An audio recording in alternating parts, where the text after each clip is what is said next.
Hello gamers from around the world. This is Boxenberger, the video game enthusiast from Germany, and I would like to welcome you to this week's episode of the World of Gaming. And Dutch, we have not tons of news, but some interesting news this week. So yeah. I can't wait for today's podcast. And before we start, I would like to welcome, of course, our awesome community who is tuning in either live right now. I see a lot of familiar names in the chat. Big shout out to you. But of course, a big welcome to everyone who listens after the fact, either here on YouTube, on Spotify, Apple Podcasts, wherever you're listening. Big welcome. And Dutch, my man, how are you doing today? Yeah, I'm doing well. Just finished work. I'm actually off tomorrow, thank God. Mm-hmm. Lucky you. It was a very last minute thing, but we've done. We've hit the week's targets, so get a nice early flyer for the weekend. Sweet. That's all. Sweet. Awesome. Awesome stuff. Good. All right, guys. A big welcome again, and as always. We want to start this show properly with the most important things in gaming, and that is or are the games that we are playing. So Dutch, let us know what kept you busy, and of course, everyone in the chat, please let us know what you guys are playing currently. Yeah, I mean, much like yourself, I finished Avowed, and I went through a phase of not knowing what I wanted to play after that because I'd finished it. I'm probably going to do a run through on the harder difficulty on Avowed and mop up some of the older achievements and things like that, because I do enjoy playing in that world and I want to see what it's like aligning myself with the Steel Groat. Yeah.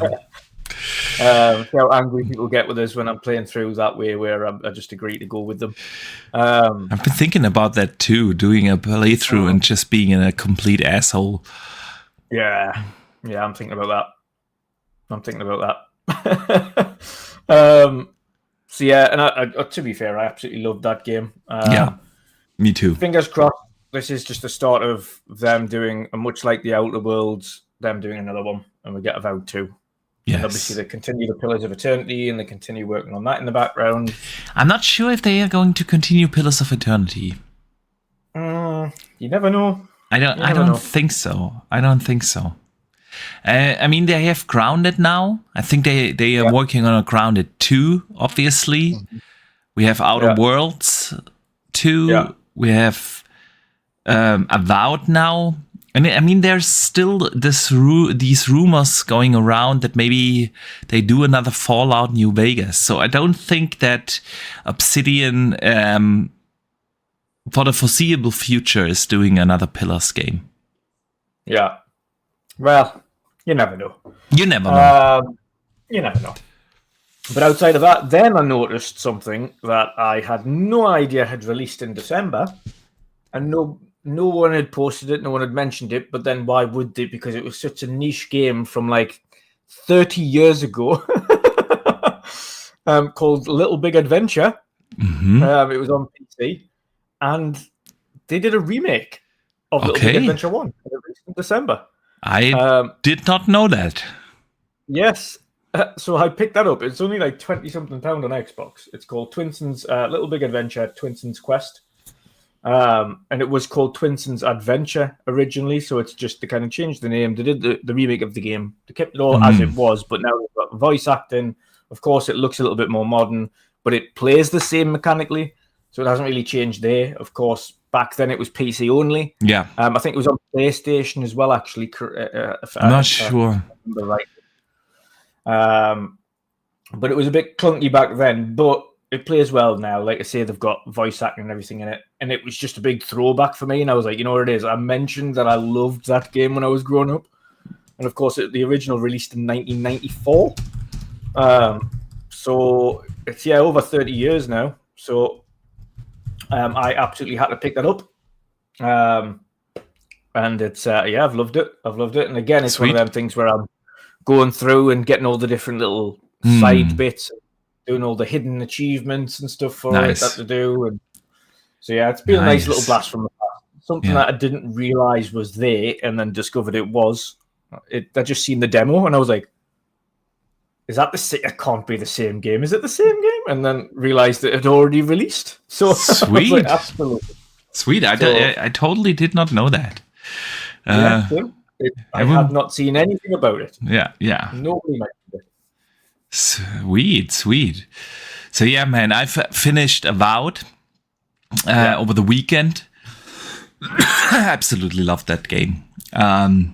So fantastic. The choices that you made were so impactful, and there were some tough decisions to make in that game.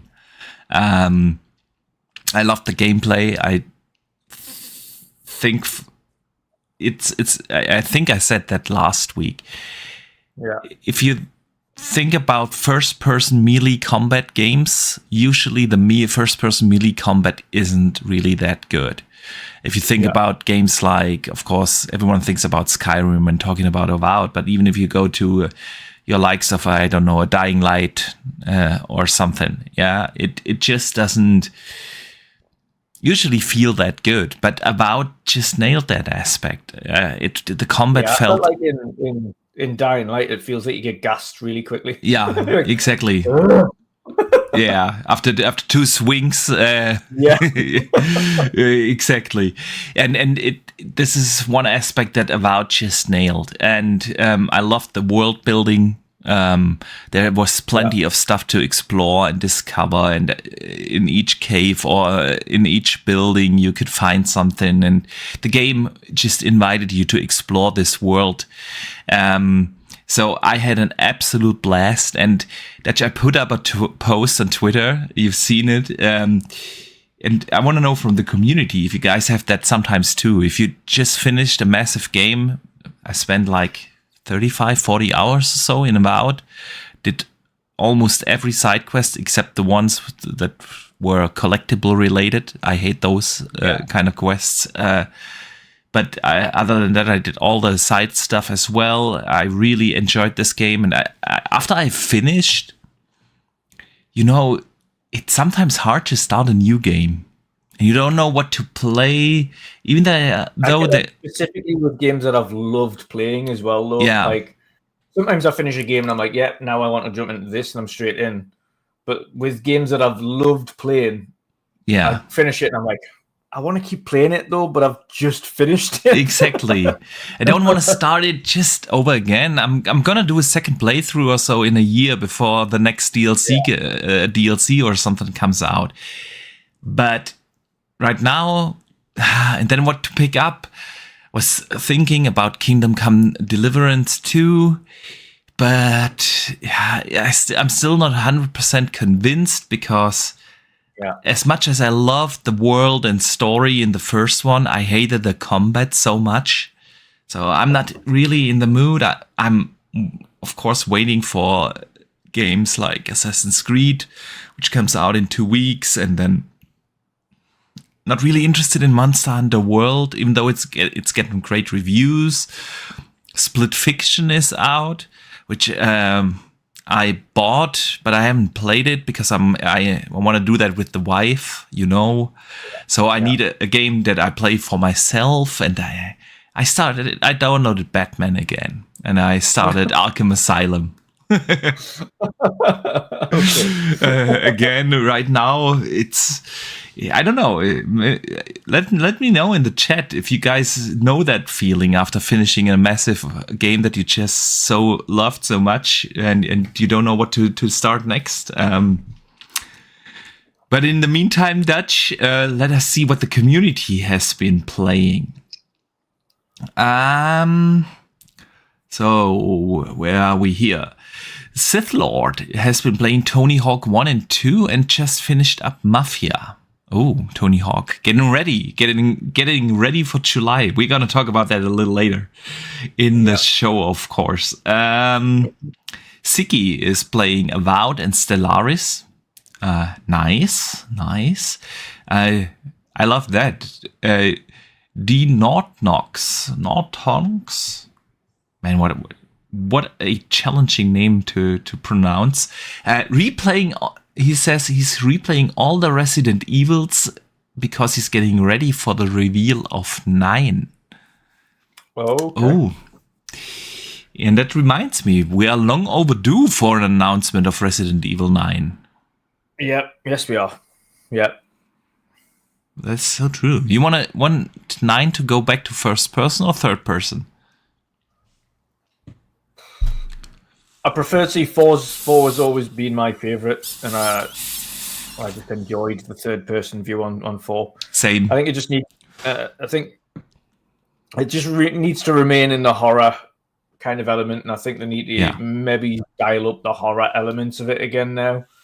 We get a lot of gory games, but there's not many games these days that really play on the horror aspect. That is true. They need to get into more of that. I think they mentioned previously that they'd actually dialed down the horror on the previous kind of 6 and 7. Mm.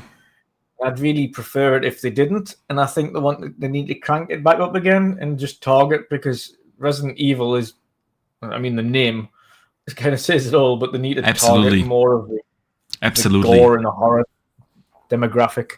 Couldn't agree more. The Big Bridge is playing Persona 4 Golden. Sweet. What else do we have? I missed the chat. Yeah, give me a second. Dustin Lambert is still on Diablo 4. That's also interesting. I could go back to Diablo 4. I haven't played that in a long time. Since I drifted into Path of Exile. I'm not trying not to touch that again, because then I'm hooked again. Andrew Culinani is playing Kingdom Come 2 Deliverance. Sweet. Good stuff there in the chat. Good stuff. Dutch, let us move on and talk about some news of this week. Because there were quite some interesting things. Last week, we talked about the rumors and the leaks and the teasers for a Tony Hawk 3 and 4 remake. And this week it finally got announced. We got trailers and everything. And Tony Hawk 3 and 4 are coming on July 11th. Comes to everything. PC, Xbox, PlayStation, comes out everywhere. It doesn't come to the Switch. And we probably know why that is. Although the Switch 2 event is when? Early April, somewhen? Maybe. Yeah. And of course it comes to Game Pass on July 11th. Before I give my thoughts, you watched the trailers. What do you think? Yeah, I mean, it's awesome. It's I bought Tony Hawk's 1 and 2 remake before, of course, the whole acquisition thing. Same here. I bought that. Yeah. And spent an unhealthy amount of hours in it. Yeah. I mean, to be fair, I haven't played it much, but it was one of them ones that I had to have it because of the amount of hours I put in when I was a kid. Playing Tony Hawk's on PlayStation. I bought it for the same reason. I thought, man, I have so much nostalgia for Tony Hawk 1 and especially 2 for when I was young. And so I thought I'd buy it, and I bought it and I played it, and it just clicked again. I felt like this little boy, loving Tony Hawk. And it was like crazy how many hours I spent in there. Oh, absolutely. And then, of course, the bonus we've got with 3 and 4 remake is that they've actually added new parks and new maps to it this time as well. New skaters.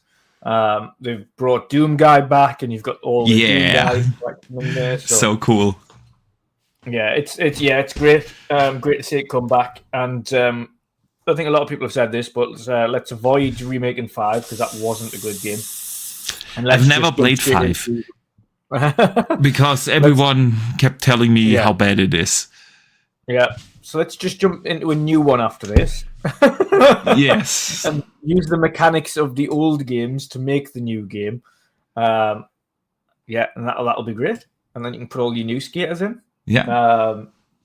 But no, that's it's great to hear that. And of course, being Game Pass Day 1 helps. It means I don't have to buy this one. I own the first two, so this one I can just download. Happy days. Indeed. And I have to apologize to Andrew because apparently I butchered his name. Cullinane, by the way, Cullinane. Cullinane. All right. Yeah. Very sorry for that. But yeah, man, Tony Hawk is just, it can be such an addictive gameplay loop. And it looks visually phenomenal.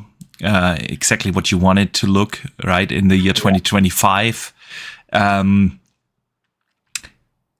Before all the teasers, I didn't think that this is gonna be a thing. But here we are. Xbox and Activision are surprising us, right? With another Game Pass drop. I mean, it's kind of crazy to think about the sheer value of Game Pass this year, right? We just had Avowed, South of Midnight is coming, Expedition 33, Clair Obscur is coming, That's Doom. The next big one I'm looking forward to. Yeah. And then we have July now with Tony Hawk. And that's just the first half, Doom, right, of this. Ages. Yeah. Right. And Immortals, 33 Immortals, of course, the indie game comes out. Yeah, and Atomfall is also coming. Yeah. A couple of weeks. That's the first half. It's crazy if you think about that. But yeah, for the summer, that's the perfect game, Tony Hawk, right? Casual game that you can play for 10 hours straight or just 10 minutes if you want. Love that they bring back Doom Guy. They have a new soundtrack though, which is interesting. Let's see. I hope they nail that because that's always been a big part of why Tony Hawk is so good. The soundtrack, right? But what we've heard from the trailers, it's gonna be just fine. So I'm not worried at all. No, that was really a very nice surprise, and I cannot wait. Actually, I could download Tony Hawk 1 and 2 again. Now that we talk about debating doing that whilst we're talking now. Yes, exactly. I'm a little tempted to, download it via the app. It's just, Tony Hawk is awesome. I love that they bring it back. Of course, it supports Play Anywhere, which is also awesome. Can go back and forth in between PC. For me, mostly the Rock Alley, right, and console. It's just insane the value that Xbox is bringing this year to their ecosystem is amazing, right? It is. You're downloading. I can see it in your eyes. I am indeed downloading the game. Yeah. Oh, dear me. I can't do that. I can't do anything besides podcasting whilst podcasting. I'm way too busy keeping an eye on OBS here, an eye on the chat, an eye on you, taking notes for the timestamps and so on. I can't do anything else besides that. Anyway. only 4 minutes until it's done, so that's good. All right. Dutch. Besides Tony Hawk, we got a couple of other interesting news bits regarding all kinds of different games that are either coming out this year, next year. Let us talk about GTA 6 first. Yes. There's this discussion going around that GTA 6 might launch at an outrageous price point of 100 euros or dollars. Which would be kind of a first, right? We had the price increase, basically starting with Sony this gen. When they launched this gen, game prices increased for $10. Xbox followed suit 2 years into the generation, and almost every other publisher as well. Now we are at the price point of usually for a new game at 80 euros or dollars respectively, and it goes around that GTA 6 might launch at $100. What are your thoughts on that? As much as I would be looking forward to playing GTA, I do not think I would buy it at $100 if it released at 100. Especially if it was £100. Absolutely not. I will be looking for some way to get a sale. I'll be looking on CD Keys website. And it's GTA. You're not going to get a sale in a long time. But otherwise, I'd be looking at saving up my Xbox rewards points and using voucher to shave off money, because I'm not paying 100 quid for GTA. It could be the game of the generation. It could be the game of the lifetime. I don't care. I'm not paying 100 quid for a game. I really do that. Really spend that much money on collector's editions or anything like that. That's like very rare. And that's when the game has a lot of extras with it. Season passes, additional DLCs, like early access, everything like that. If GTA is just releasing ad hoc on a singular price with nothing else that comes with it, and you still have to pay for other things. Yeah. If they add any DLCs or anything, absolutely not. No, I am not paying 100 quid for a base price for a game. Yeah. I mean, like you said, if you know you're getting like the Super Golden Deluxe Edition that includes all DLC or something, I have occasionally bought those editions, because then you basically save money if you know you end up gonna buying the DLC anyway. Yeah. Usually I don't care for season passes. I don't buy skins. I have in my entire life not spent a single cent on a in-game purchase that is just a cosmetic. Yeah. Not a thing. It's beyond me. Why would I pay that for something like that? But I know I'm in a very, very small minority there. Especially on Sea of Thieves.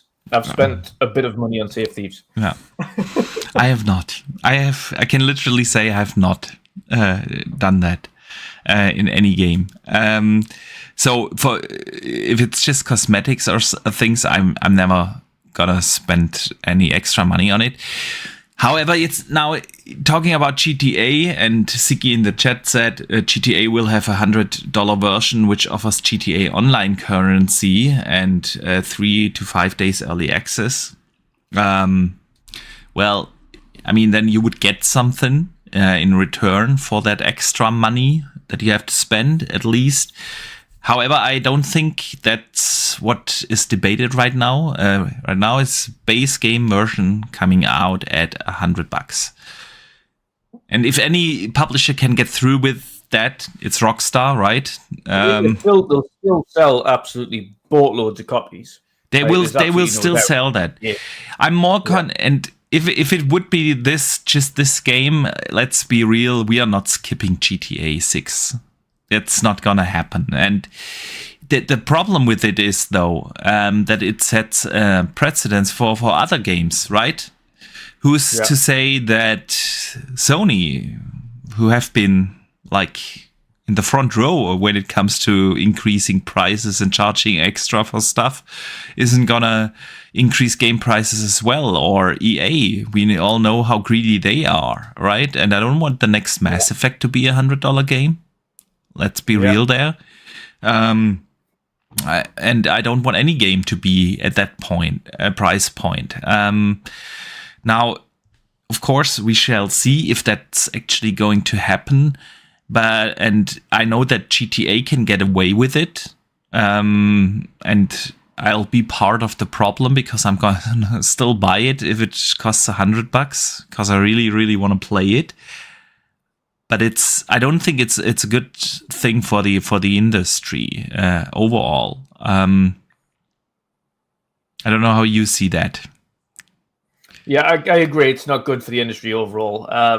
For me, as much as I want to play GTA, even if it was at launch, I wouldn't be paying $100 for it. I'd be looking for, like I say, I'll save up my Xbox points and use some of those to chip off some money out of it, or look on CD Keys websites and wait for them to restock on codes, whatever it is. I'll just bide my time and wait until I find a reduced version. That's even if it's 80 instead of 100. But I'm not gonna, regardless how much I'm looking forward to it, I'm not gonna spend £100 on it. Nah, I refuse. I will not. Like you say, if it was like a bunch of DLC that come with it, and it's like a definitive edition and something, yeah, maybe if it had a lot of stuff extra with it. But I'm not bothered about getting short cards. I'm not bothered about getting online stuff. Like, that's not why I originally played GTA. Yes, I played online on GTA for a bit, but then after a while, you've done all you can do on it. It's just the same old stuff. You do heists, you go rob things, you drive around. Yeah. Okay, great. Much like a games as a service game, at some point you have to just move on and play something else. True. And I'm going to be just playing GTA 6 originally for the campaign. So absolutely, if they can somehow justify for the first time in the history of gaming that a game campaign is worth £100, then I would like for them to prove that that specific campaign is £100 worthy. How could they do that? How could they prove that to you? What will make you? It would have to go above and beyond what any GTA has ever done. They're gonna do that anyway. No, it's gonna look fancy. It's gonna look fancy. Gonna look good, but the mechanics would have to seriously change. In terms of car customization, that would have to be like absolutely through the roof, like we've never seen it before. For like house customization, not just buying a house, but you should be able to go completely do the house and anything that you like. In terms of like everything in the campaign, they should have multi-choice variances if you're going to do a campaign that's going to be like uber detailed. Okay, then like really push the boat out narratively and have multiple choices, where it's a bit like an Obsidian game or something like that, where choices matter throughout the campaign and it's not just a dead-ass story. Or like Cyberpunk, where your choices matter and you can have multiple different endings.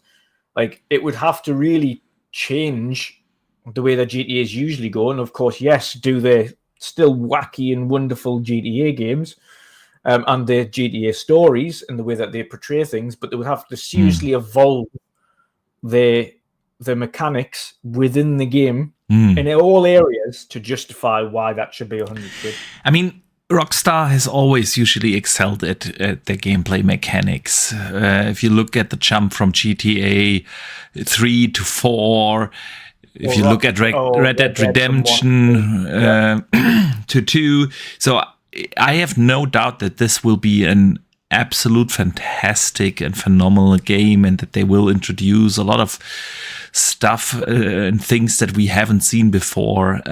So I don't think, I've no doubt that they would fulfill that in whether it's car customization or something else, I don't know, but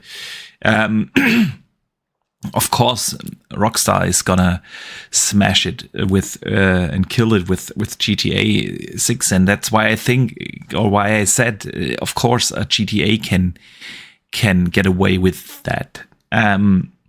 But again, I'm really worried about other publishers picking that idea up, right? And Pyro in the chat says this beautifully. He says, I can see if the AAA industry do jump to £100 plus for base game editions, it will be the flashpoint for a crash in the AAA market. 100%. 100%. I think what I've kind of stipulated is mainly because the 100 price point isn't just for Rockstar. And I've said this, as much as they make fantastic games and everybody loves them, they still have to justify the price point, because the problem is when you start putting that £100 on, like Pyro said, then others adopt it. We know for a fact that other companies will not make games to the same standard level and quality of Rockstar. Exactly. So they cannot justify it. So when they're complaining that they're not selling their games, and then they put it down to a discounted price of 70, which is what we usually pay, yeah, and it's still not selling because the game's still not worth that, this is where we've got an issue. And then you've got the likes of Expedition 33 coming out like in a month, and that's only 50. Yeah. Like it's free on Game Pass, but it's 50. And then you have a look at the likes of Cyberpunk and what CD Projekt Red do. And they're charging 70 or 80, but then you're getting bunches of DLC for free.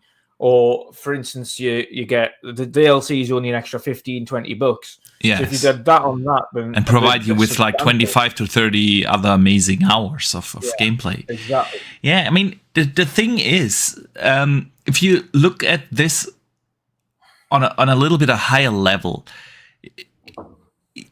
all kinds of sorts of entertainment got cheaper over time.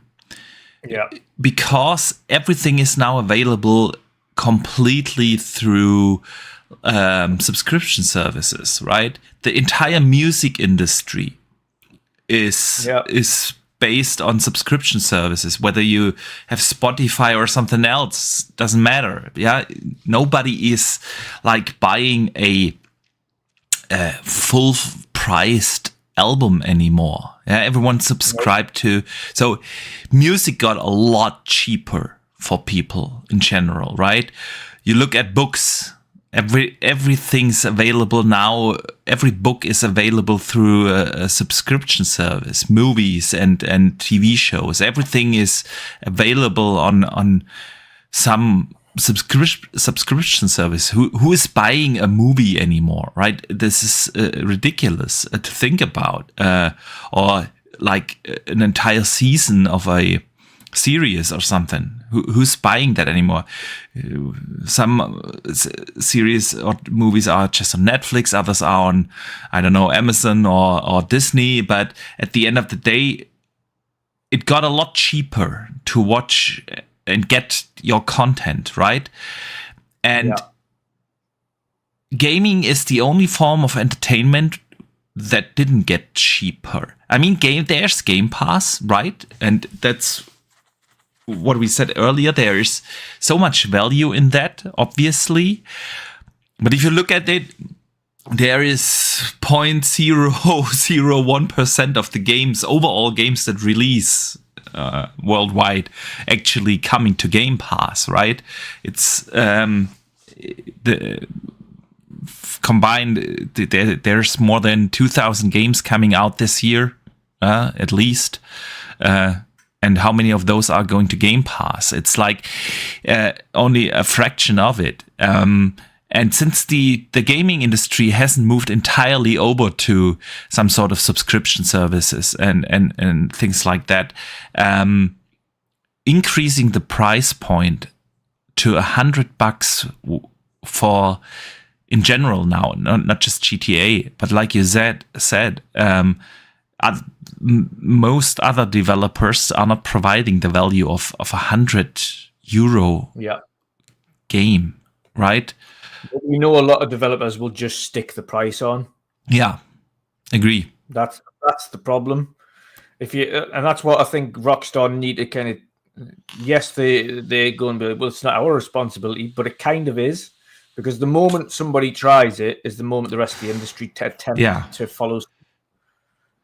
So they have to be careful, because if they do it, it'll happen. We know it'll happen. Absolutely.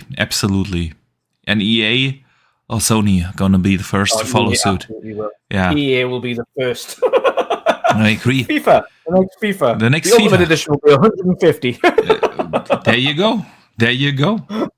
Pyromed sends in a channel member chat for being a channel member for 19 months now. Thank you so much, man, for the continued support. And he says, remember, members get a free super chat once a month. True that? True that. You do. And I want to take that as an opportunity to thank our channel members. We appreciate the support you guys provide us each and every month. But yeah, Dutch, let's hope that this is only talk in the industry and not actually coming true, that GTA is going to come out at $100. Yeah. But I really don't hope it, but if I wouldn't bet that against that. Rockstar can afford it, and they don't care how the others in the industry will behave. So, nope. All right, Dutch. Let's talk about something else. Gears of War E-Day made a couple of interesting headlines. This is entirely based on rumors now, right?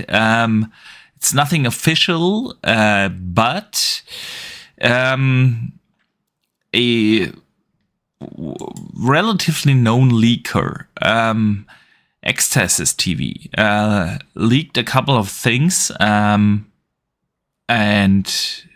your likes of Tom Henderson posted very similar things. So there might be something to this, and there are a couple of things actually about Gears. So the rumors are that Gears of War E-Day is scheduled for 26, which isn't a surprise. It's an educated guess. You don't have to be an insider for that. However, there is a slim possibility that it might even move forward to 25. Gears of War E-Day is apparently in development for Xbox and PlayStation. Didn't they not long ago said it was going to be 26? They didn't say anything. They didn't say anything. So, yeah, it could be that they move it a little bit forward to the end of this year. Maybe. I don't know. This is now me speculating due to the fact that Fable has moved out, right? We all know why. Realistically. Yeah. We're going to bring one big game out to put another one in its place to have the same fate. Yeah, that's also very true.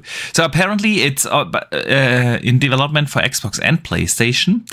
And the same source says that the Gears collection is finally announced in June for Xbox and, of course, PlayStation. Yeah. However, asterisk on this one, the Gears collection so far, according to Jez and a couple of others, is co-op only and no multiplayer. Exactly. There's no multiplayer with the Gears collection. No PvP. Exactly. Yeah. With this Gears collection. So, I mean, that Gears collection has been rumored for, I want to say, at least 4 years. At least. I mean, I don't mind in terms of the co-op only, because that's really all I play on Gears. I don't really play the online. So I love the multiplayer. I love the Gears multiplayer. But I would be totally fine with the Gears collection to just focus on the 3 campaigns. Yeah, same. Yeah. Would also make the development a lot easier if you don't have to like reactivate all the servers, get the back end up and running in a new engine and so on. But yeah, man, having a Gears collection would be absolutely awesome. Now, I mean, I usually do not trust that many insiders, to be honest. I've said this so many times on this show. Most of these so-called rumors are more or less educated guesses that everyone here who listens to this podcast could do the exact same thing. I mean, after so many years of rumors about a Gears collection, it's a safe bet to assume, okay, this is going to come out at the show, or going to be shown at the June showcase, right? Gears E-Day for 26 is also a very educated guess. You don't have to have an inside source for that to guess that. But your likes of Jess Corn or Tom Henderson or have proven themselves in the past as reliable sources. And since they went into more specifics about it not having PvP, focusing on the campaigns, but including co-op, it's getting a little bit more specific. So I think there might be something to this, and we finally get this trilogy announcement. I mean, it's also a shame for the hardcore PvP guys, because of course they would have loved to be able to smash some PlayStation noobs on True that. Yeah, but I guess we will have to wait for Gears E-Day for that, because and the wall banging kind of maneuvers that they do on Gears is not for the faint-hearted. No. Some of the hardcore players on Gears are just next level. Right? Yeah, true that. Never been on that level though. No. But I love hard mode and so on. That's just Gears is absolutely fantastic, and I think the original Gears trilogy is one of the best trilogies in gaming ever made. Period.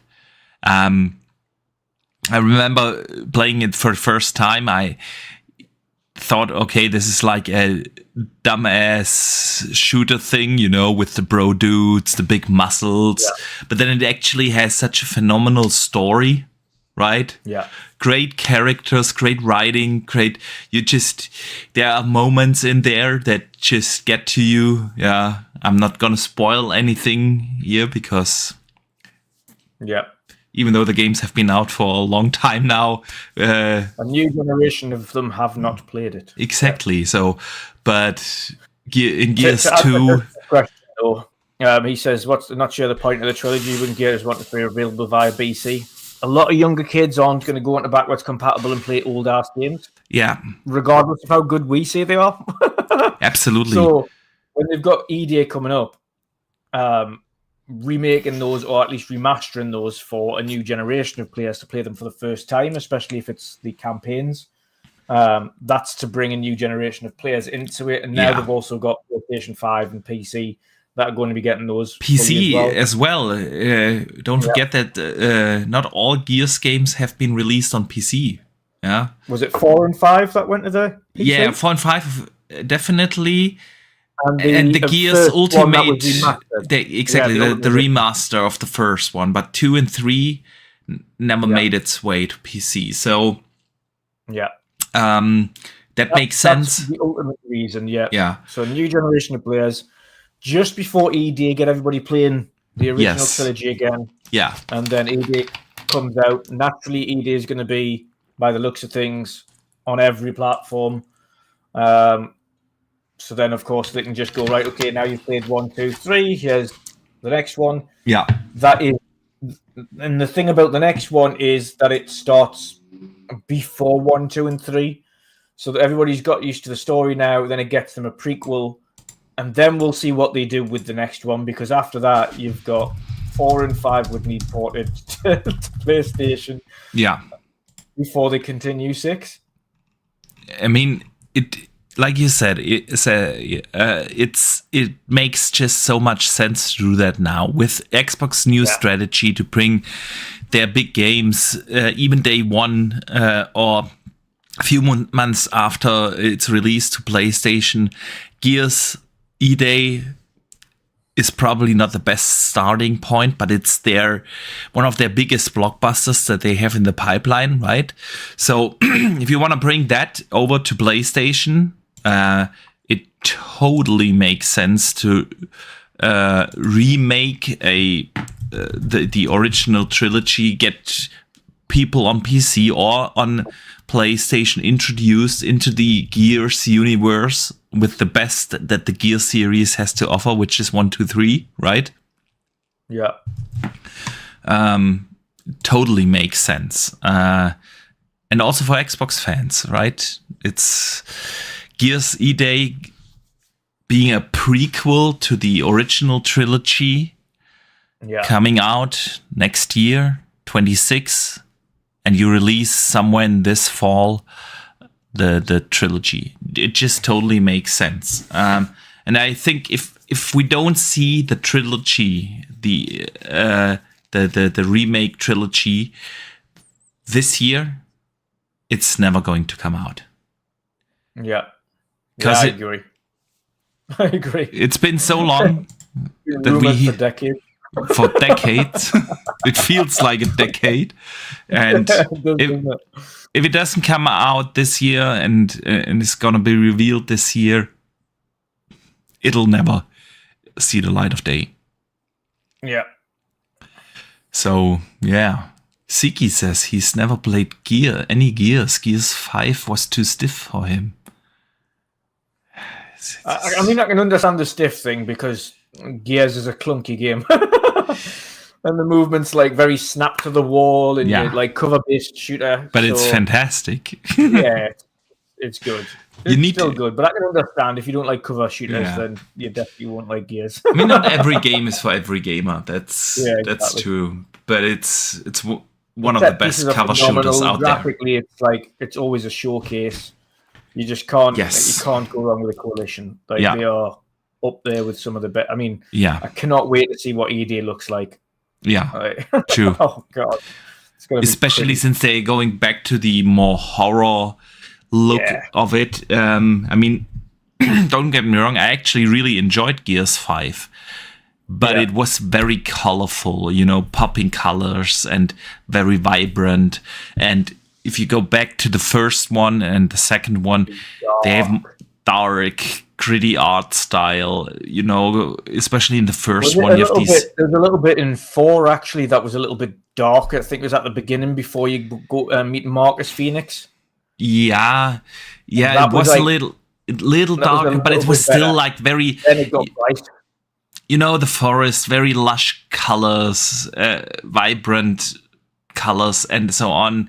I think the reason it's like that though, and I think there's another thing that we didn't have when the games released originally, is now we have OLED and HDR and things like that, where the colors, I think the colors did pop. It's also true, if they released those games probably how they originally intended, with OLED and HDR, they would probably be relatively. I mean, the dark should be darker, but it would also be a little bit more vibrant in certain areas. So, I think they can. I'm looking forward to the grittiness. I'm definitely looking forward to the grittiness. For Pyro's question on Mad World, they had it in the teaser trailer, so I'd imagine they'll have Mad World again in the game. They absolutely will. Yeah, absolutely. A redone version of it as well, which is even better because the version that they used in the teaser trailer for ED was a remix, like their own remix. Yeah. But if you're going back to Dom and Marcus as the main protagonists in the game, you're gonna have Mad World in there. Yeah, and we'll get Carmine back, and we'll get Bed in his younger days. Yeah, and the Coal Train. Will we see Coal Train? Because they only get introduced to each other. They only get introduced to each other in 1. Yeah, that's true, but we will see him. We will see. We'll see. We'll see. He's gonna be in there. He's gonna be in there. All right, Dutch. I'm getting pretty excited for the June showcase. It's gonna be very interesting this year, since they kind of have to show something we haven't seen before. Yeah, we've seen everything now. So so and there's Double Fine, for instance, right? Yeah, we have Everwild, which we kind of have seen, but it's been 5-6 years now. Been rebooted, it was rebooted. So with that, we have ZeniMax Online working on a game for 8-9 years. Yeah. So we still haven't seen what IY was working on Yes. with Xbox. We still haven't seen what Avalanche was working on with Yeah. Xbox for, of Absolutely. course, the Ice game. Yeah. There's a lot of Contraband. things. There's a lot of Contraband, things that they haven't shown yet, but that feel More Perfect Dark we'll probably see. Yeah, sure. We will see, of course, a lot of stuff we have. I think State of Decay is going to be there again. Clockwork might be there again. There's plenty I of... think. Oh, there's a good one. Actually, we might, because we don't have anything for the tail side of the year. Could Clockwork fit into that? Interesting thought.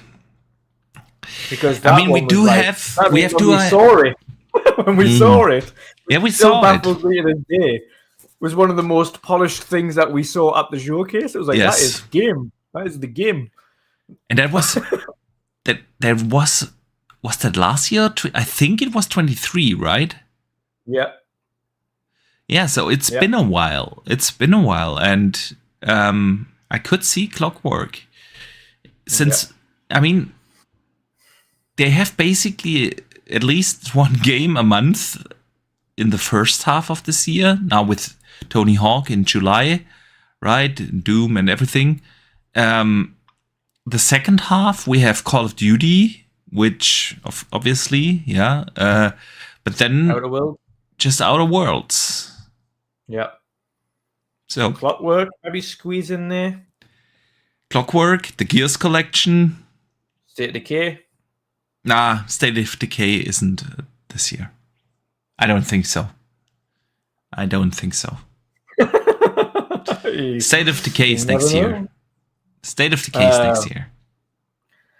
But yeah, I mean, they might dial it down. They might dial it down and only release 4 games in the second half of the year. You never know. I mean, it's also going to be interesting. What is the big game that gets its developer direct after the showcase? They've done that for the last 2 years. First with Starfield, then with Call of Duty, and I doubt that they do Call of Duty again. If it's, we've got either Outer Worlds or if Clockwork is going to release things, maybe it's Clockwork, because there's going to be some mechanics in Clockwork that might need explaining, like how to turn back time and how to do. I don't think that Clockwork is big enough to deserve this big spotlight.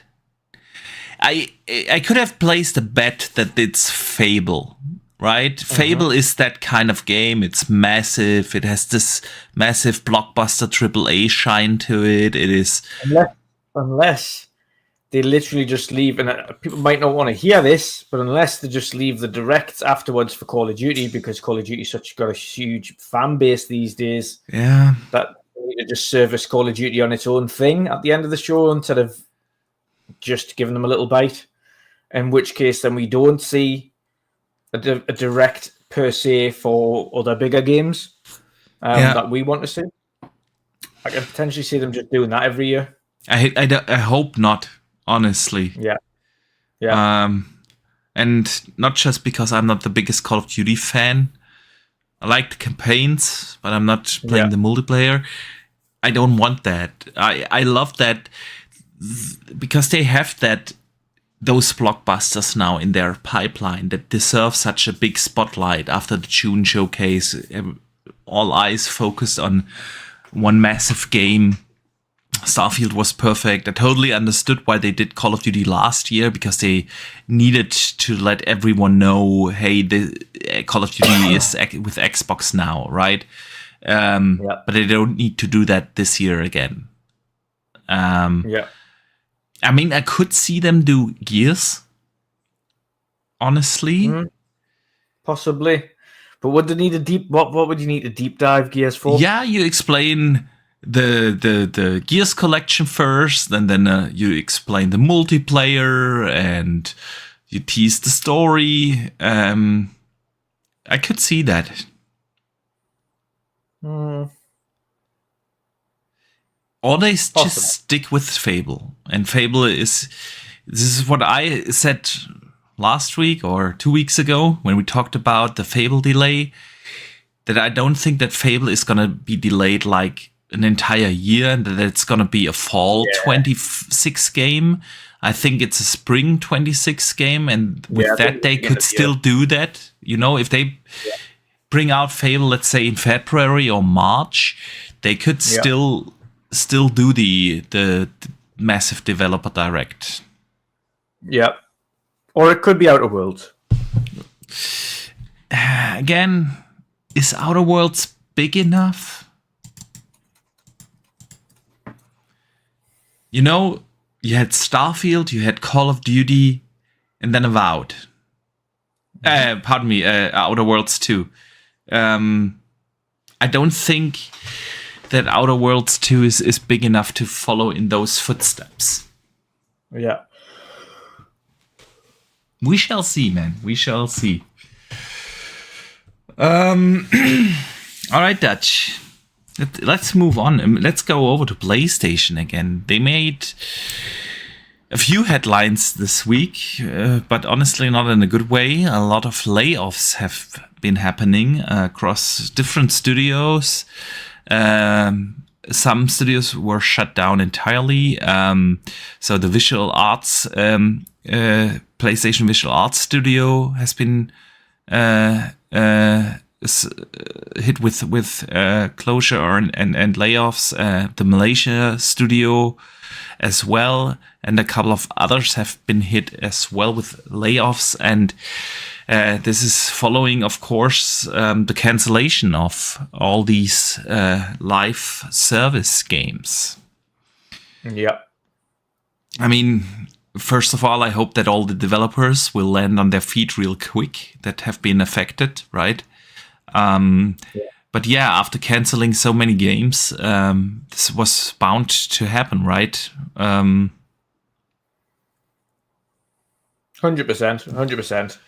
I mean, we've mentioned it so many times. The problem you've got as soon as you start cancelling a boatload of projects and changing pitch and changing direction is that you have to start from scratch again. Yeah. And doing that means you need to invest a boatload more whilst scrapping all the investment you've put into the previous project. Yeah. Means you're running at double the loss that you're originally going to do. Yeah. And now you've got to make up for it. And in a lot of circumstances like they have now, you can't make up for that much of a shortfall, so you have to cut costs another way in order to reinvest and make new games. That is true. So staff are going to take the brunt of it, even though it's really a board problem, because the board made those decisions to tilt the entire...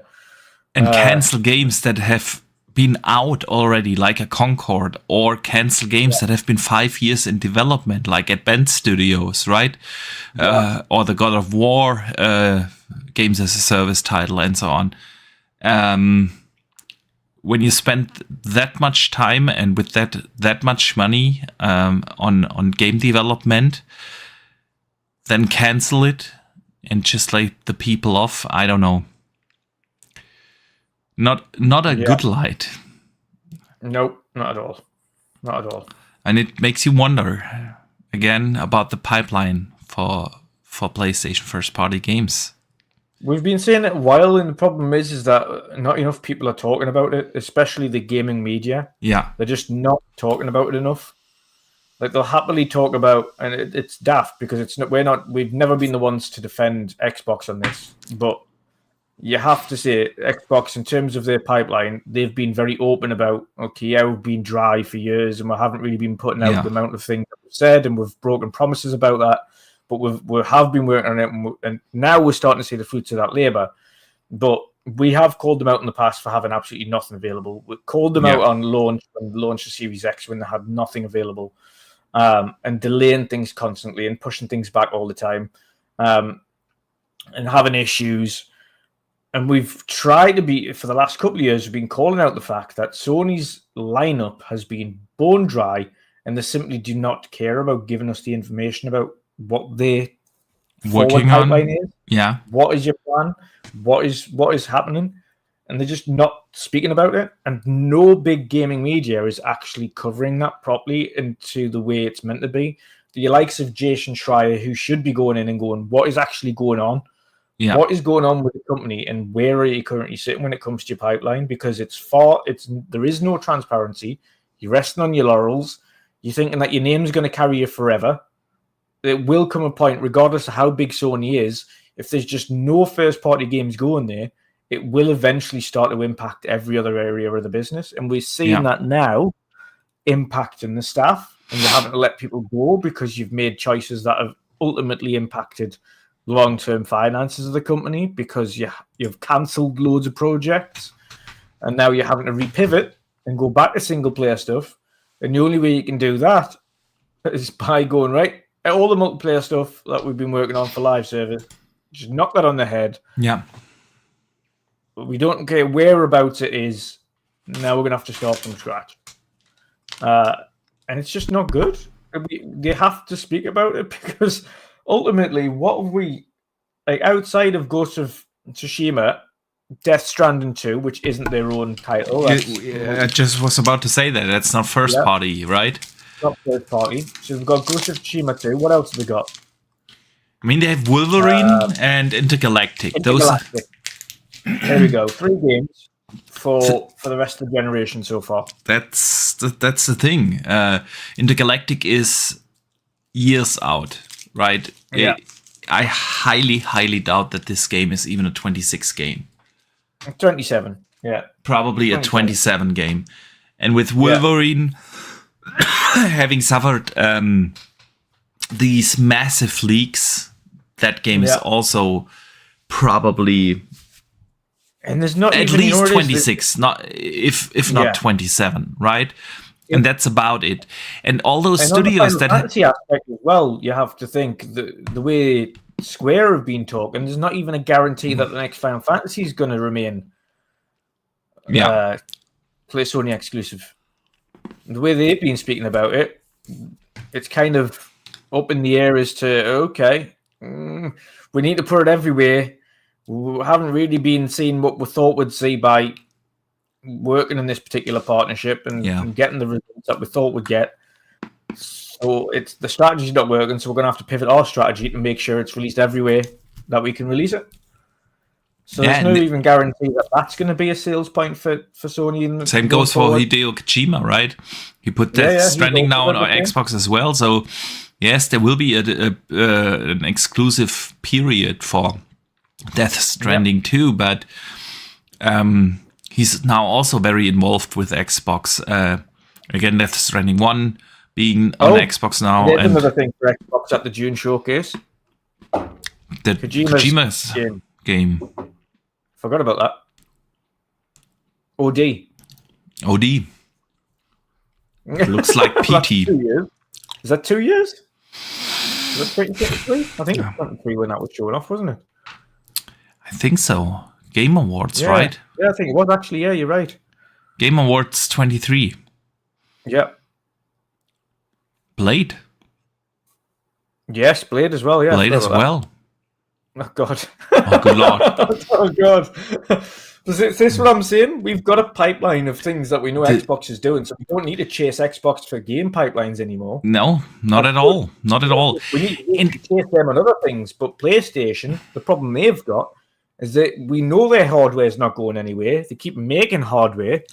That's fine, but we've got to have something to play on the hardware outside of, if you're like me and Boxy, if you don't play your multiplats on it and you have the console strictly for first party, which I do and Boxy does. Same. Do we have to have a reason to turn the fucker on? Yeah, that's. I'm gonna turn on my PlayStation once this year when Ghost of Yotei comes out. Yeah, same. And that's it.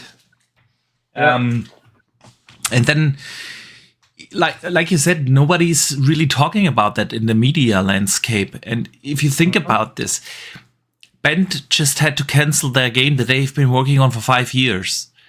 When do you expect them to release a new game? We all know that AAA development takes now 5, 6, 7 years to make. So we're talking here right now, earliest 2030. For all those studios that have been working for so many years now. They can't just pull a new game, Days Gone 2 or whatever, out of the hat and release it in 26 or 27. It's not going to happen, right? Yeah. And I'm not saying that there is no other game that they have in the quiver, but at the end of the day, even if there's one more game that we haven't seen yet, it's a bare bone roadmap for the rest of this gen, which will last for Sony at least to 2028, right? And nobody cares. Nobody talks about that in the media landscape. It's super weird if you look at how it was reported on Xbox, right? When they had their years of no games. Yeah. Yeah. Exactly. Yeah. It's Xbox has no games. We've heard that all the time now. Yeah. We've heard that for a long time. That's simply not the case now. Great. We've got over that.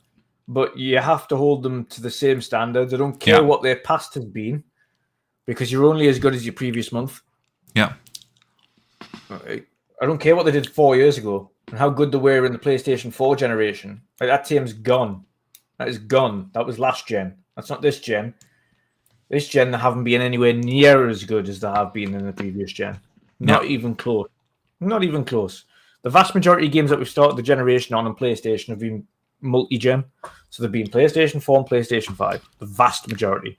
Ragnarok, I don't even think that's the biggest problem. That they had, when you look at this, it's not that we had a long cross-gen phase. We had that on for every game. I don't think that's the biggest problem. The biggest problem is that it's either been remakes or remasters. Yeah. Not even remakes. Yeah. Or sequels to games that came out a couple of years ago that played the exact same way. I really enjoyed God of War Ragnarok, but it was the exact same game like 2018. I really enjoyed Spider-Man 2, but it was the exact same thing like Spider-Man 1 and Miles Morales. Said it themselves with God of War. They could have. It was really meant to be. God of War 1 was meant to be a bit longer. 2018 was meant to be longer and have all this stuff in it. Yeah. But it got to the point where it was going to be so long that they just cut it into 2 games, and that's where Ragnarok come from. Yeah. It was originally just meant to be a singular game. It was supposed to be DLC. Yeah. Which is why it had all the different biome sections, and they just went, actually, we'll just take that and make that a game by itself. But now, at least we have a pipeline on Xbox. Yeah. And the problem you've got at the minute is all we've really had, and granted, there's been a couple of little outliers with PlayStation, like your Astrobot and Returnal and things like that, which is good. Rise of the Ronin. And of course, you've had your remakes of your Final Fantasies, but they're going to go everywhere. They've went over to PC already. They're going to come over to Xbox. But going forward, which is the key thing here, going forward, we need the pipeline. We do need the pipeline. We need to know what's going on. We need to know what the plan is. Tell us. Be open. Okay, listen, this is what's happening. Yes, we're kind of behind on things. We're going to have to go a little bit old school here and show you teasers of things that we're working on, because these things are going to be a while. So at least you know that we're working on these things. That they're going to have to revert back to those days at the moment, just so people know what's happening. Yeah. Because right now, showing one game off a year. Okay, this year you're going to get Ghost of Yotai. Terrific. And see, that's why these showcases are so important, because they not only provide you with a roadmap, but they get you kind of excited, even though sometimes you have to wait 2-3 years till you will actually play those games. Yeah. That's a different discussion in itself, but at the end of the day, it generates excitement. It gives the community something to talk about. Yeah. There's also, I see that sometimes when people say we are an Xbox podcast, we actually try to cover all platforms, but there's just barely any PlayStation news these days, because they haven't games announced, which we, many of the topics we talk about, think about the Gears discussion. Gears E-Day has been announced last year, and now there has been an update or a rumor around it, and it gives you something to talk about. And if you haven't announced anything, there's really nothing you can really cover. And even when they did announce, like, Intergalactic, for instance, they didn't show anything. Yeah. Like, it was very minimal. It was like, okay, it's a little bit different to what you've done previously. It's going to be a narrative game. It's based in space. It's a little bit more hack and slashy. But we don't know anything. So I can't really talk about it for long. Because no updates, nothing around it, no excitement, and that's just the problem. And I see the Ruham in the chat says it's been the case for Xbox as well at the beginning of this gen. I agree. Yeah, it's not that I've said this so many times that Xbox had the worst first years of a gen ever. They launched the console without a game. They had the longest dry streak any first-party publisher ever had, with almost 18 months of nothing. Absolutely nothing. A lot of the games weren't optimized correctly because of the tools. Remember the whole tool discussion? Were exactly the tools. And if you look at the first 3 years up until Starfield, we basically had Forza, Horizon, and Halo. And that's about it. I'm not talking about Redfall. I forget that ever happened. But I know some people enjoyed Redfall, and you're entitled to enjoy it. Absolutely. I've tried to play it on multiple occasions. Me and Boxy tried to play it together in multiplayer, and we just found it rather tedious. Yeah, absolutely. So, yeah, Xbox didn't do anything in particular good in the first 3 years of this gen either, right? Yeah. But what they did do is they laid out the roadmap at the very beginning of the gen in 2020, 2021. We learned about all these games from Avowed, Fable, Hellblade, and so on. And now we are at this point where this pipeline actually comes out, and we still have a pretty stacked pipeline for years to come. And that's the difference in between the two, right? So yeah, let's stick with that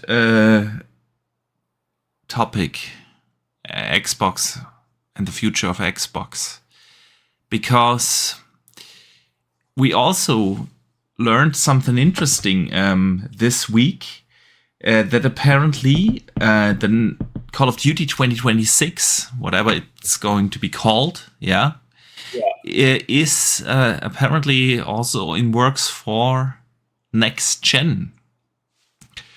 That was actually quite an interesting thing. Of course, take it all with a grain of salt. It's with many of these rumors. But apparently, they are working on dev kits for the Call of Duty 26 with next-gen dev kits. And that's just another hint on the rumors that have been circulating also for at least a year now, that Xbox is gonna launch next gen early this time, after 6 years, not the usual 8-year cycle. So, what were your thoughts when you heard that? My thoughts were, we've been talking about starting early for quite some time, and everyone's like, nah, we wouldn't do that. Like, well, we've been talking about it. We've been mentioning it for a while. It would make sense. And we think they're doing that because ultimately the generation's not went the way that they hoped it would in terms of the hardware and how successful the hardware was. And that cutting off the generation earlier isn't something that would detrimentally affect them on that front, because it's not going in a trajectory that would continue to do well. Unfortunately, the trajectory for hardware sales for them is Declining and declining. So they're not losing anything. Quarter. Yeah. Yeah. They're not losing anything by doing it earlier. And for them, they've already set in place how they manage people across generations. They've already said, right, okay, if you can't play on this gen, then at least you can play on the cloud. So even if you do it for the Series X and you don't move over to the next gen console, the game's on the cloud anyway, so you're fine. If you can play it on PC, you're fine there. You can play a lot of the games on. There'll still be multi-gen kind of games, so you can still play it on your Series X or your S or whatever it is. So they're already got it in place. They've already implemented the backwards compatibility team as well. So we know that they've been looking at getting teams in place to make sure that the games on the next console will be able to play the previous gen's titles. In likelihood, trying to also manage the fact that, okay, next gen's titles will need to be somewhat compatible on the previous gen and so on and so forth. So they've been doing a lot of legwork in the background to make it compatible. So, and even the cross-gen phase is going to be even longer, I would assume, now, because... I think it's going to be the opposite because of the work that they're doing to make it... Yeah, because the work that they're making it where you can play your games on the cloud, I think they'll drive people to do that. And because it's not going to be required to have the game on the console, they can just say, okay, you can play the next gen game via the cloud on the Xbox Series. So I think it's going to differentiate it that way. In terms of third party, yes, you're still going to have that difference. But if they get third party titles to be able to play on the cloud like they want to, which is one of their aims we've seen recently, where they say, we want you to play your catalog via the cloud, that's a different story. Because then that means that the third-party developers don't need to develop for the previous gen. They just need to allow the game to be played on the cloud. I get that train of thought, but I think I disagree. Since it's still for two reasons. Still going to have first-generation games, but I don't think it's going to be as long this time because of the cloud. I'm not sure. I'm really not sure. See, actually, for three reasons.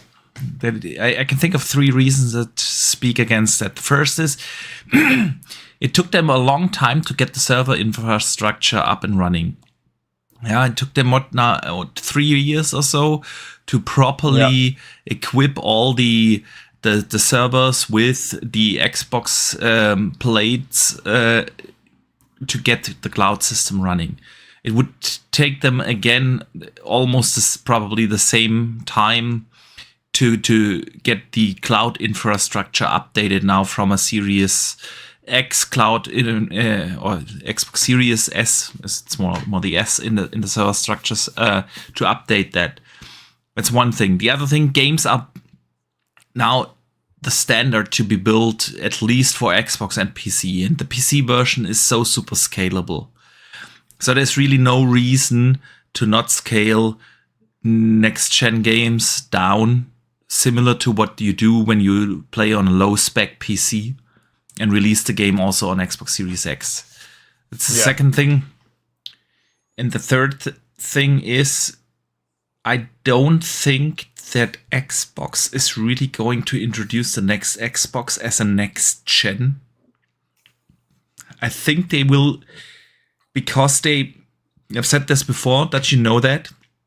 I'd thoroughly believe the next Xbox is going to be a Windows-based console. Yeah, it's not going to look like a Windows desktop. It will have a console-like overlay, but at its core, it's a Windows P. And with that, they move away from the idea of console generations.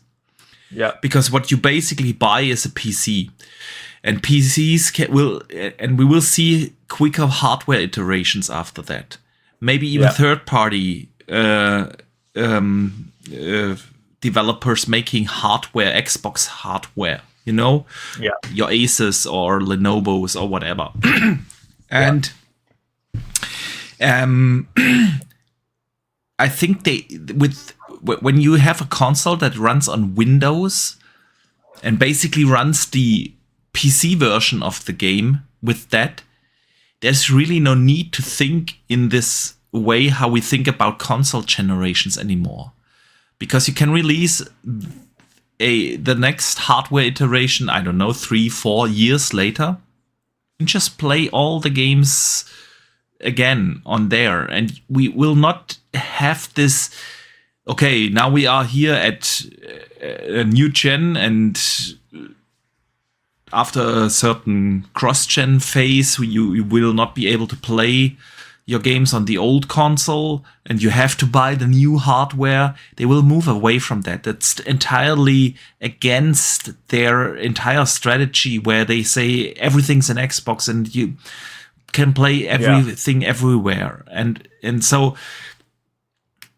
I think they will get rid of this narrative of Xbox having a new gen. They will just say, we have new Xbox hardware, right? Yeah. And you get it, and you buy in 2 years, 3 years, 4 years later, either from us or from a third-party developer, also new hardware, and you can just play it. And we will stop thinking, similar to PC, you know, on a PC, nobody's talking about a new gen. When the 50... It could even be an annual thing, to be fair, or a biannual thing. Yeah. That we see with as you see with Nvidia, and you see with AMD, and they're consistently upgrading the graphics cards and the CPUs and everything that goes along with it. Yeah. If you're wanting to really get out of the every 3-4 year phase thing, you just, okay, we've got some new hardware next year. It's the upgraded version of this. It's got a little bit more of a punch. Exactly. Yeah. Of course, that will mean it's the end of the subsidized hardware. As well, which I highly anticipate. It's not gonna be subsidized. I'm not looking forward to it. I like subsidized hardware because of price point, but I don't think the next hardware is gonna be subsidized in the same way anymore. I think it's going to be more costly. I think the console, whatever you call it, will be the 700 plus bracket. Agree. Do the Windows somewhere kind of in between 700 and 800 bracket. And if you look at PC, you know, nobody is talking about, the Nvidia is bringing out the 5000 series now, and this is the new gen, and we cannot play our games anymore on the 40 series or 30 series or 20 series or even a 10 series. This is ridiculous. And I think consoles will move in, especially Xbox consoles will move into that direction, where the console runs Windows. The developers don't have to develop a dedicated console version anymore. They can natively run the PC version.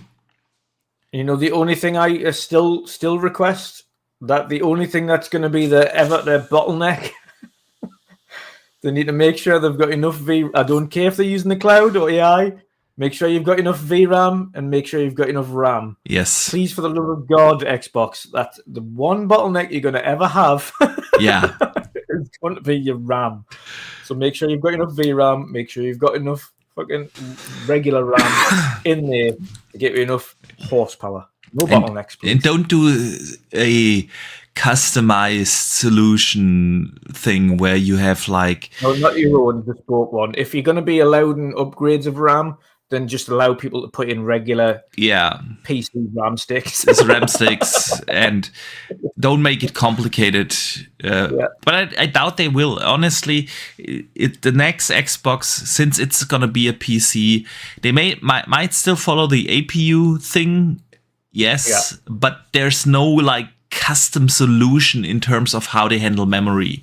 If you remember the Xbox One, where they had the L3 cache as we don't need that much VRAM because we have the L3 cache thing, and then nobody knew how to use it, and that's mainly the reason why PS4 games outperformed usually the Xbox One games, right?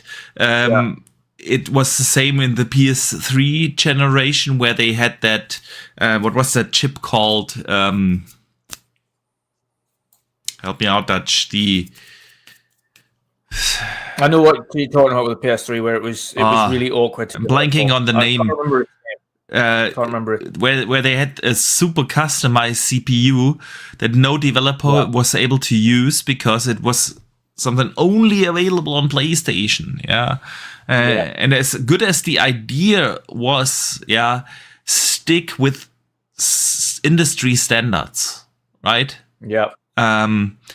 And I think that's what they are going to do. It'll run Windows, and we will move away from the idea of a console generation. And with that, we will see an extensively long cross-gen phase. Yeah. Yeah, I agree. It'll also reduce the problem of telling people, oh, we're starting next gen early. Yeah, even though I don't think 6 years is early, right? If you compare that to any other electronic device you have, your 6-year-old smartphone, you wouldn't think about keeping a smartphone for 6 years, right? Why would you do that with console? But this will be the narrative. Oh, we were starting next gen already. It was just yesterday that I bought the Series X. And all the bullshit. I can see the headlines already, right? But when you get rid of the idea, and Thanos in the chat helps us out, it was the cell architecture in the PS3. Thank you, Thanos. If you move away from the idea of having actual generations for consoles, but a continued ecosystem, but for that you need Windows. So all right, Dutch, anything you'd like to add before we move on?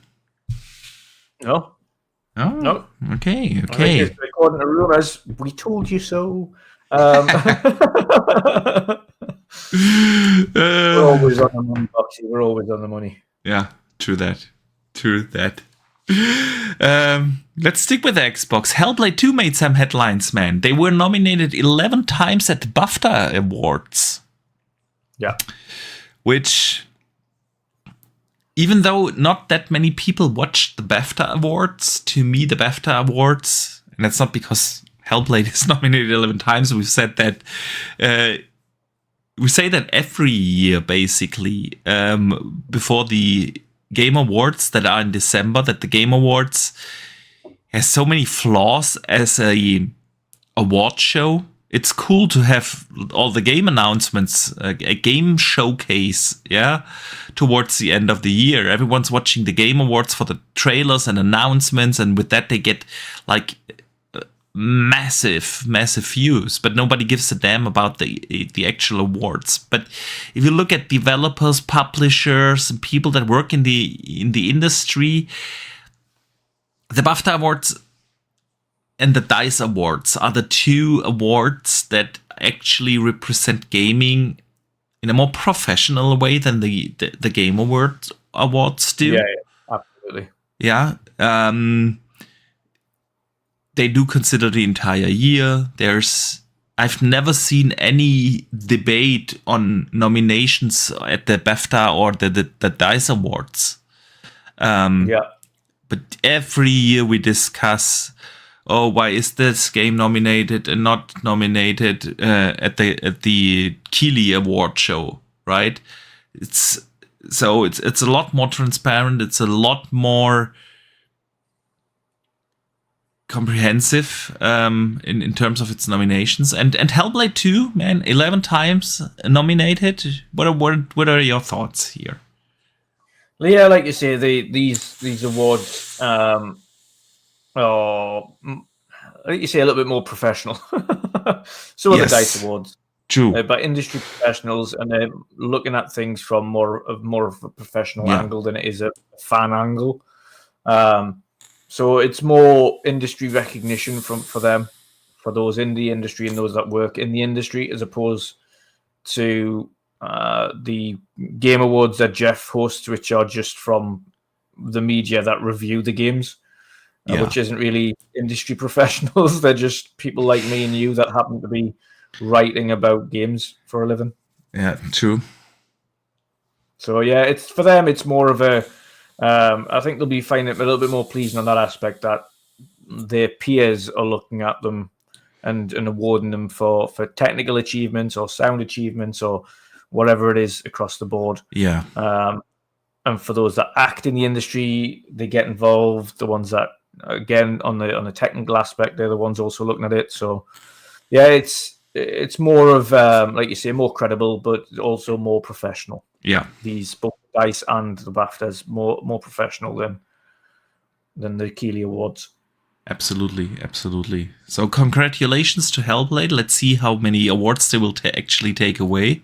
But 11 nominations is pretty impressive. And I mean, Hellblade 2 was and still is a phenomenal game. A little short, but phenomenal in itself. A little short, but great, yeah. Yeah, true that. All right, Dutch. With that, let us move over to our community questions of the week. Each and every Wednesday, you guys can write in questions or topics you would like us to discuss. We usually put up posts on YouTube, X, Blue Sky. So it's easy and convenient for you to write in questions. And we don't put that behind a paywall of a membership or anything. And this week we got a bunch of cool questions. Hertog Win writes in and asks, as Xbox is now PlayStation's biggest studio, should Scalebound be finished as a multi-platform game? It's funny. It's funny because just the other day, there were some Scalebound related news. Hideki Kamiya called out Tim and said on Scalebound, let's do it, Phil. He would still love to make Scalebound one day. He's been saying that for years, though. He's been saying it for years. But he's also left Platinum. Yeah, that's true. That's true. He left Platinum. He's got his own new studio, but the likelihood of him actually making Scalebound is slim to none. And I don't think Phil wants to do it either. Phil's original reason for cancelling Scalebound was because technically it didn't work. It didn't work. They said it themselves. It just, no matter what they did, the game just from a technical standpoint was not going to work. So they cancelled it. If it was the fact that the game just didn't have a story or something like that, that's something you can work on. But the fact that technically the game just doesn't work, that's not happening. I think people just need to put that to bed now. True. Pyromad writes in, which is more important to you, gameplay or graphics? Gameplay. Oh, easy. Easily. I love a pretty game, but gameplay is king. Absolutely. Gameplay and story. In fact, it'd be gameplay, story, music, and then graphics. That's like the last thing I'm worried about. The music absolutely makes the world and it makes the atmosphere. Music does contribute a lot. True that. Yeah. I mean, don't get me wrong. I love immersive graphics and fantastic graphics. And by the way, I find it a terrible, awful idea to release a game like Avowed that has such a beautiful art style and not release it with a photo mode. Yeah, I love taking photos and screenshots in games when the visuals or the art style is beautiful. But gameplay is absolutely king. Absolutely. Yeah, 100%. Yeah. Charles Wilson writes in, long-term ways, is it a problem for Sony Interactive that Xbox games are or will dominate the PlayStation charts because Microsoft gets 70% for the game sales and 100% for the in-game microtransactions? See games like Call of Duty, Minecraft, Sea of Thieves, Forza Horizon, and so on. So I don't think it's a problem for Sony. Why would it be? Better get 30% than nothing. Do they get 100% for trying? I don't think they do. I think so as well. Especially But there Call is of Duty.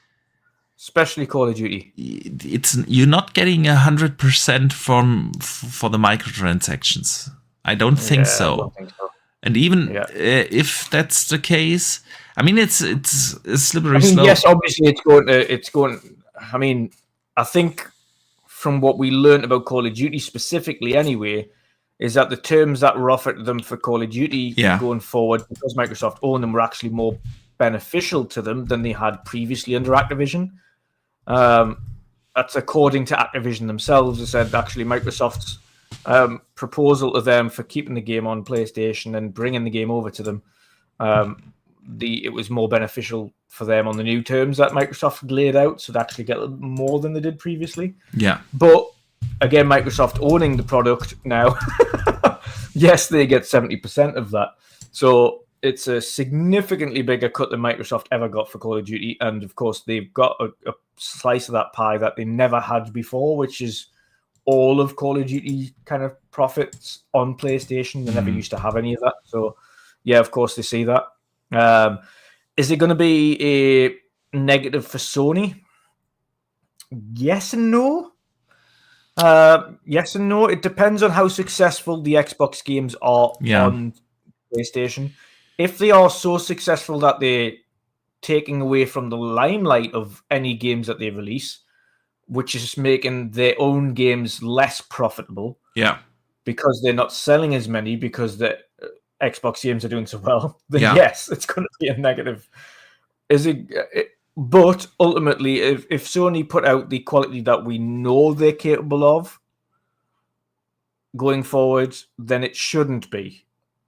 It shouldn't be. So I also don't think that it's going to be an issue for them. I totally agree with you. If they would release now like 2 games as a service a year, right? And Xbox is bringing their games as a service over and is basically cannibalizing customers because there's only so much time and money you can spend in games, right? But that's not going to happen, right? They canceled basically all their games as a service titles. We talked about this earlier, they have a bare dry roadmap. And so I think as of right now and for the foreseeable future, for them it's a benefit. If Microsoft sells now Forza Horizon 5 on Xbox on PlayStation, they get 30% of the cut. It's better than nothing, and they also get their share from in-game purchases. I just don't know how much of a share, but Sony is absolutely making money when you sell skins in Fortnite on PlayStation or skins in Call of Duty or Warzone or whatever. Absolutely, they're getting a cut there. All right, the Sergeant Sentinel writes in and asks this, Dutch. Dragon Age Veilguard dropped on PlayStation Plus only a few months after its release. Do you think the less than stellar sales numbers could spell trouble in the long run for BioWare? And what could this mean for the next Mass Effect game? Possibly. It's really difficult because I don't think. I mean, Veilguard, I haven't played it as yet. I'm one of those that are waiting for it to hit EA access. Yeah. To be brutally honest. I was weighing it up, and I thought, you know what Which is a mistake because Dragon Age Veilguard is actually really good. It might be, but then there were so many things that were coming out at the same time. Yeah. And I was like, my focus is on these games, and I'm going to and that's what I'm going to play as opposed to playing Dragon Age. And I thought, ultimately, I think I'm just going to stick and wait until it goes on to Game Pass and then play it. And I think, again, the subscription model is good and bad for them. I think with EA Access, the problem they've got there is I think they need to go down the Ubisoft route. Ubisoft have Ubisoft Plus, and you get access to all the games day one if you want to do that. At least they'd have something. And I think EA need to change EA Access on their front if they want to get people more involved in it, to being able to access games day and date on EA Access for a higher price. And they'll probably be okay on that front if they do that. And say if and then you have the lower tier, which is the ones that go on to PS Plus or Xbox Game Pass, where then you get it 6 months after or 12 months after, whatever the regular intervals are. We know you do the same with Ubisoft. Every now and again, you'll go, do I buy it or do I just subscribe for a month? Yes, absolutely. Actually, you get more value out of it if you subscribe because you get play anywhere then. Yeah. Would you rather people just not play the game and you get no money? Or would you rather people pay $20 to play the game for a month? Exactly. And then you get some money. Yeah. So there's pros and cons to it. So there's options are always better. And I think if EA offered the option of being able to play day and date in a higher tiered subscription service, I think people would go, now there's a thing, because I wasn't really interested in playing this and I wasn't really interested in buying it. But if I can just subscribe for a month and play it that way and save some money, then I'll do it that way. Kind of a win-win. Yeah. People who wanted to buy it will still buy it. People who were never going to buy it might play it via a sub for a month, and therefore you make revenue. I agree. And those who were never going to buy it would just wait for it to drop into Game Pass or PS Plus. Yeah. I mean, does it pose a problem or an issue for Mass Effect? I mean, the pressure with Mass Effect on BioWare is high, right? I think the pressure on Mass Effect has always been not because of Veilguard. I think the pressure on Mass Effect was because of Andromeda's lackluster take on Mass Effect. Yeah. And people now have really high expectations of bringing that back to where it was great previously. So I think Mass Effect has its own issues in that it's got its own standards it needs to try and achieve. If you forget Dragon Age, which, yes, it was a good series, but it was never as big as Mass Effect. Yeah. Never. Never. Mass Effect. Yeah. I think they've just got their own targets they need to achieve and their own problems. Yeah. True that. Maurice, the game tester, writes in and he says, I got a question. Does Dutch comb his beard like every day? Yeah, I've got a ball brush. I've got a ball brush, so yes, it gets brushed. Even when it's tied up like this, the sides get brushed every day. Yes, that's correct. And the tash. Yeah. Good. Good to know. The Big Bridge writes in, hey there, Boxy, wish you a happy and joyful time. Thank you. He says, I have a simple question. What's your least favorite video game location? One that you absolutely detest going to, even if passing through? Huh. Anywhere in Dark Souls. Just anywhere in Dark Souls. It's just death everywhere. It's just death and pain. Yeah, my least favorite. Resident Evil 7. Dark Souls 2, you get up into that little castle section for the first time, and it's just full of things that are like 45 feet tall, and you just can't kill them anymore. Yeah. Like, yeah. No. I get that. I'd say Resident Evil 7. There was just, I don't know, a super ugly world. This is like you felt uncomfortable the entire game, spending time in that world. Yeah. Even though it was a good game, don't get me wrong, but the world itself was just, ugh. So, all right, Dutch. With that, we come to an end of this week's show. And indeed. I would like to say a big thank you to everyone who joined us here today, either live right now in the chat. Massive shout out to you guys. We appreciate you tuning in. But of course, also a big thank you to everyone who listens after the fact, either here on YouTube, Spotify, Apple Podcasts, if you made it to the end. A big shout out to you guys as well.